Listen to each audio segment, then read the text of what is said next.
আসসালামু আলাইকুম সবাইকে। আজকে আমি কথা বলবো আমরা কেন ইংরেজি পারি না। ফার্স্ট অফ অল কারণ হচ্ছে আমরা কিন্তু কম বেশি সবাই grammar rules, then tense, definition and huge vocabularies পারি।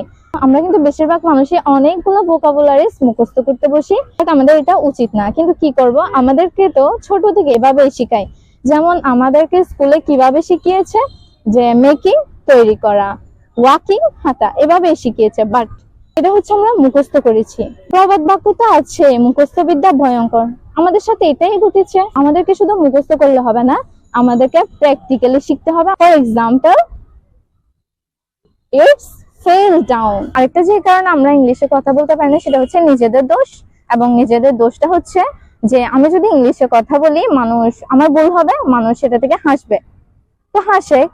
বাট আমাদের কিন্তু কিছু শিখতে হলে, কোনো কিছু নিয়ে জানতে হলে অবশ্যই ফার্স্ট অফ অল আমাদের শিখতে হবে আই ডোন্ট কেয়ার। কে কি বললো সেটা কখনোই মাথায় রাখা যাবে না। বিশেষ করে আর আমার কোচিং টিচার তো আমাদেরকে বলে যে বেশি বেশি ভুল করবা, যত বেশি ভুল করবা তত বেশি তুমি শিখতে পারবা।